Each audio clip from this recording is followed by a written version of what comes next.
Men Navoiy viloyati Zarafshon shahar kelajak markazi robototexnika cho'garagi o'quvchisi Sayidlayev Kamron bo'laman. Men Intri ijodkorlik tanlovi uchun Intri elektr tokdan qochish loyihasini yaratdim. Bu loyihadan maqsad yosh bolalar tokga tegmaslikni o'rganadi. Keling, endi sizlar bilan loyiha kodlari va jarayonlarini ko'rsatib beraman.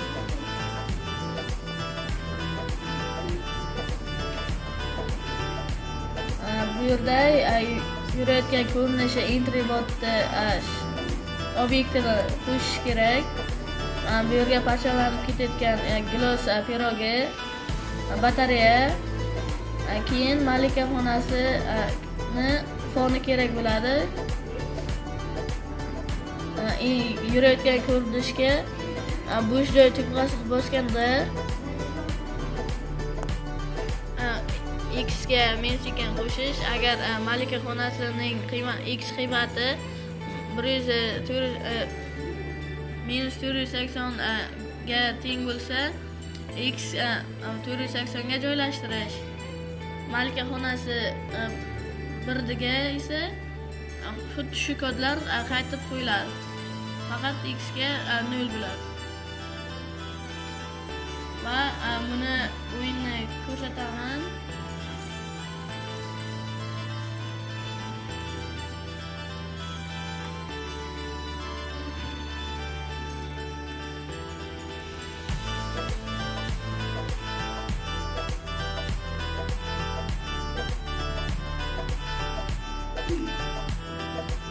Bu yerda soniya 0,5 soniya davomida X 0 ga teng bo'lishi kerak. Y 150 ni qo'shishga 2 marta takrorlanadi, lekin Y minusda bo'ladi.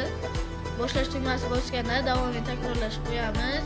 Agar rost bo'lsa, A tugmani bosib turganini X ga -5 ni qo'shamiz.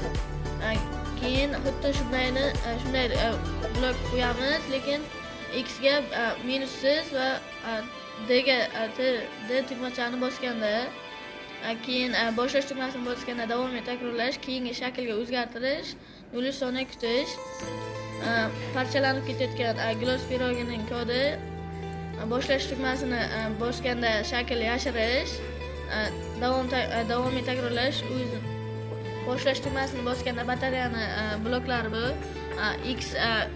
X ga 250, Y ga esa -110 dan 110 gacha tasodifiy sonni joylashtirish, davomli takrorlash blogi ichiga X ga -2 ni qo'shish.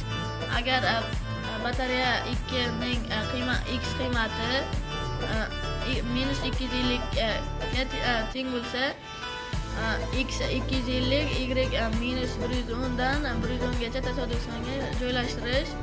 Yurayotgan ko'rinishi Intri botning yurayotgan ko'rinishiga tekkanda o'yin tamomini gapirish, loyihadan barcha kodni to'xtatish bloklari qo'yiladi.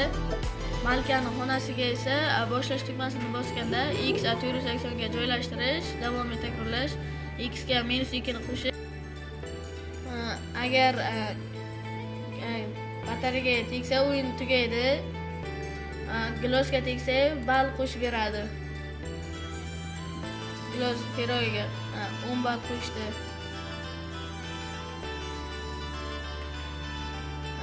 Batareyaga tegsa o'yin tugaydi, qaytib boshlasa bo'ladi.